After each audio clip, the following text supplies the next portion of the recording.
DCXL.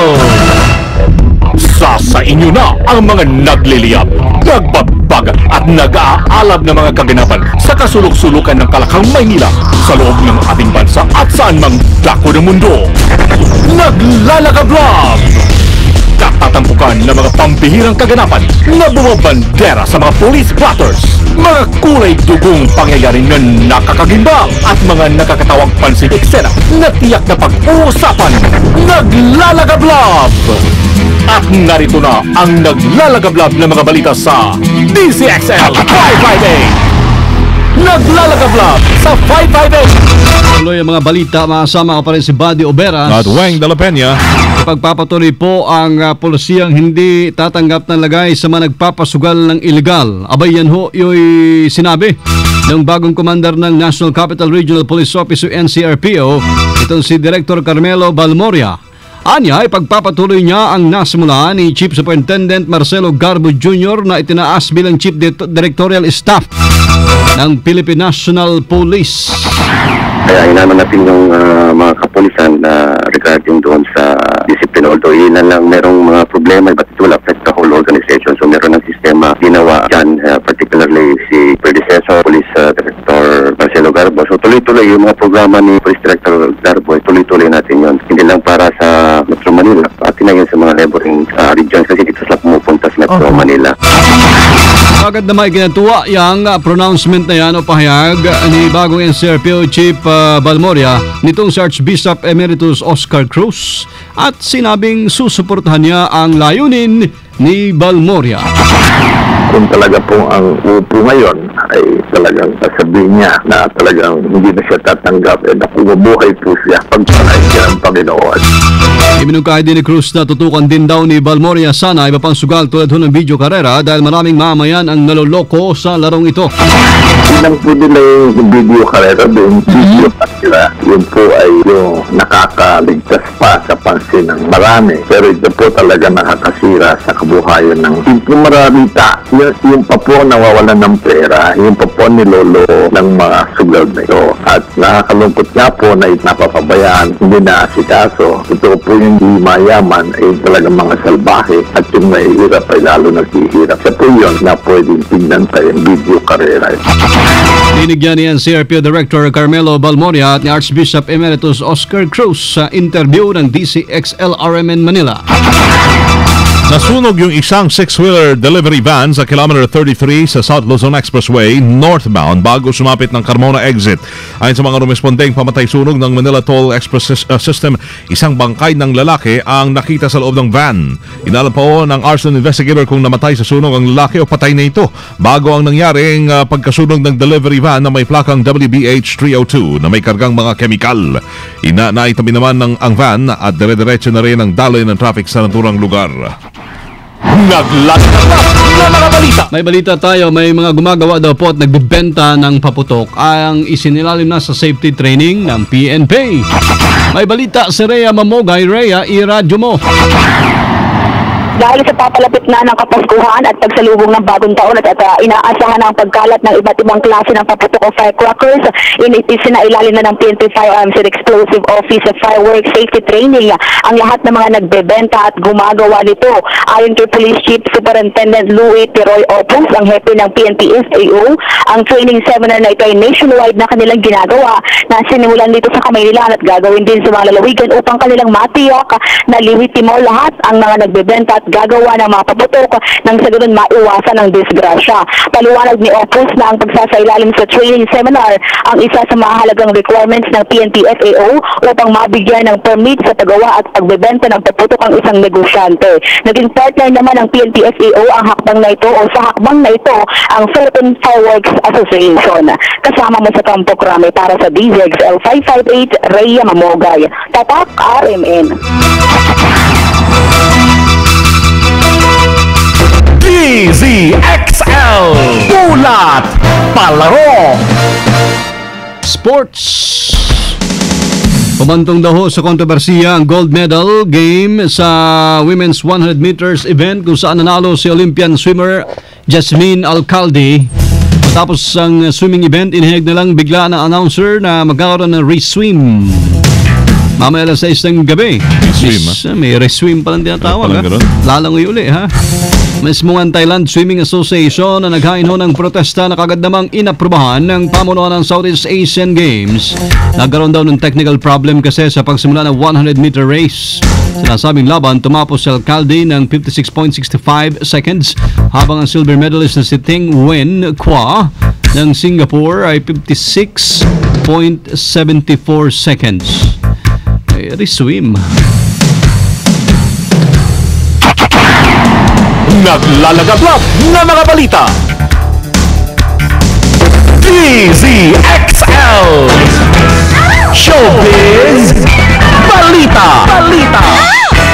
Loli. Yes! Showbiz. Yeah! Loli. Yeah! Showbiz. Hello, everybody, everywhere. It's me, Loli. I have a slowly. Sinagot na ngayon ng YouTube sensation ba to? Oh, hindi si Justin Bieber, si Charisse. Ang balitang nagtangka siyang magpakamatay dahil nagkaroon siya ng problema financially. Sa isang interview, nilinaw ni Charisse ang lahat at itinanggi niyang nilaslas niya o naglaslas siya ng pulso dahil malapit na siyang mabankrupt. Ang sabi niya, nitong mga nakarang araw, pinilit kong manahimik kesa sagutin ang tanong ng ilan kung totoo nga bang nagtangka akong mag-suicide dahil wala na akong pera. Ngayon, pabubulaanan ko ang mga bintang na yan.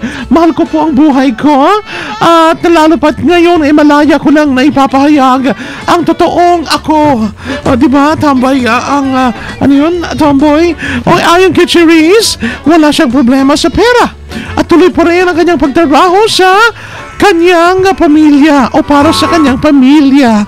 Nabanggit din na Charisse na hinihintay na lamang niya ang muling pagsasama nila ng kanyang inang si Raquel Pempenko at kapatid na si Carl lalo ngayong Kapaskuhan. Yan ang aking balitang tanghali ng series. It's me, Luli Paparapapap. Luli Pap. Happy weekend, Loli. Happy weekend, Loli. Naglalagablab na mga balita.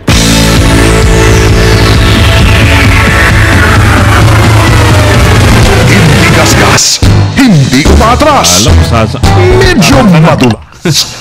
Ito ang balitang Panghimagas.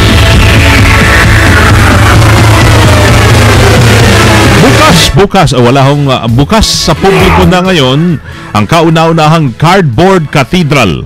Gawa sa cardboard Gawa sa na cardboard. cathedral, simbahan. Kauna-unahang cardboard cathedral sa mundo. Yan po'y matatagpuan sa Christchurch, New Zealand. Malayo nga lang, matapos ang 2 taon ng masusing pagpaplano at pagbuo.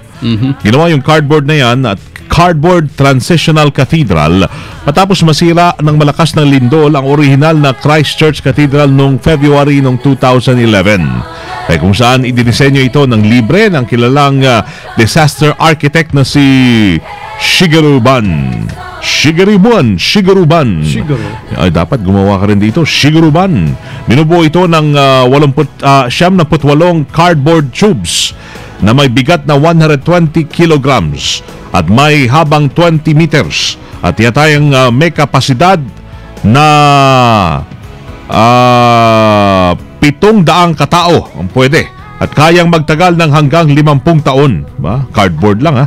Dagdag pa nito, iligtas naman ito sa sakuna gaya ho ng matinding ulan sapagkat gawa ho ang bubong nito sa polycarbonate roof at konkreto naman ang sahig.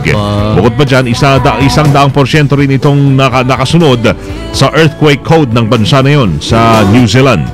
Inasa naman na dadagsayin ito ng mga turista, hindi lamang upang pagsimbahin, kundi upang maging parang attraction, tourist attraction sa lugar.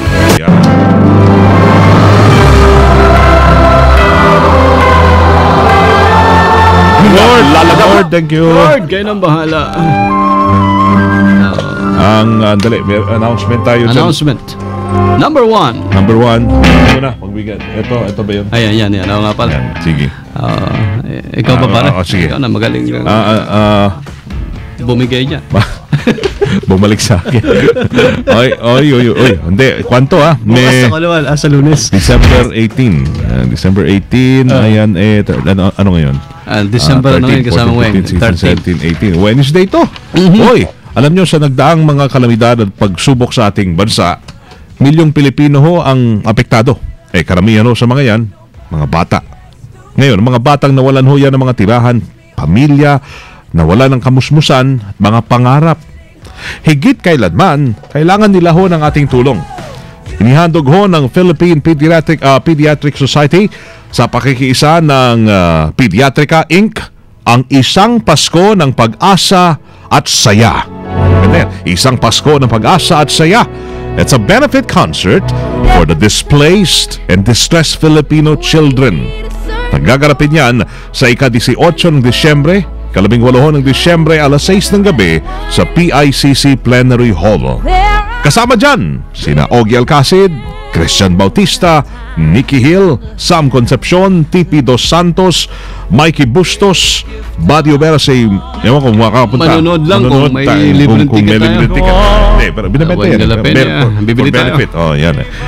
Lahat ho ng pondong malilikom dito mula sa proyektong niyan ay ilalaan sa pagtataguyod at magbibigay ho ng pag-asa sa mga batang nasalanta sa pamamagitan ng Philippine Pediatric Society, World Vision Philippines at Yes Pinoy Foundation. Para sa inyong ticket reservations, tumawag ho lamang sa PPS or yung PPS, Philippine Pediatric Society Secretariat sa telephone number 926-6758 926-6758 at hanapin si Rona Oraye.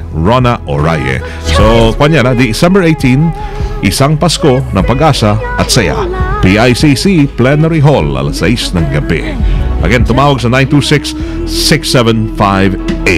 Naglalagablab na mga balita. Biyernes naman ngayon, may magandang balita ha doon sa mga naghahanap ng mas malakas, mas matibay. Ang Robas, meron na hong Robas Extreme. Tama ang narinig nyo, Robas Extreme. Maging extremely happy ho talaga si Mrs. sa Robas Extreme. Pati ikaw, mister.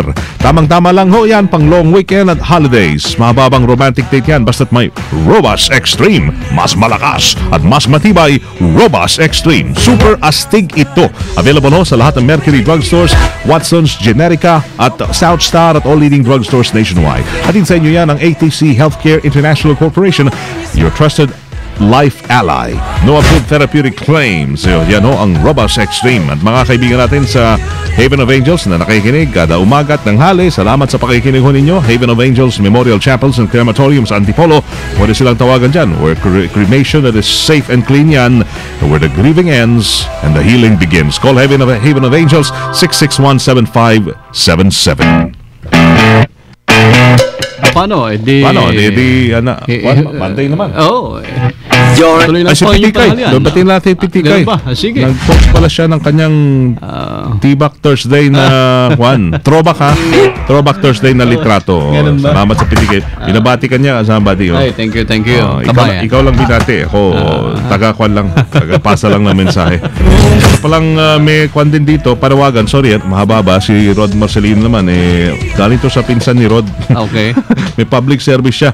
Hingi ng tulong kasi hinahanap daw ng nanay nitong bata o lalaki, binata, ang kanyang mga kapatid na sina Alejandro Okay Salak at Kireno Okay Salak sa Manila. Maka kayo'y nakikinig, yung inyong kapatid, hinahanap kayo. Elizabeth Okay ang pangalan.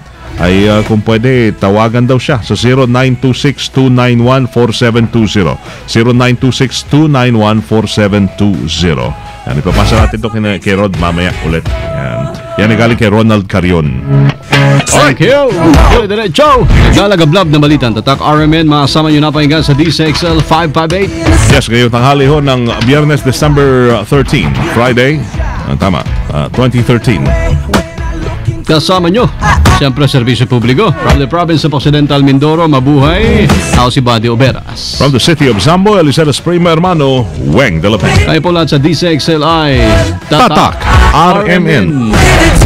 Tumpahin niyo ang 15 minutong kalipunan ng mga pinakahuling kaganapan sa Kalakang, Maynila, sa ating bansa at saan mang dako ng mundo. Naglalagablab! Dito lamang sa Unang Pihit DZXL 558, ang bagong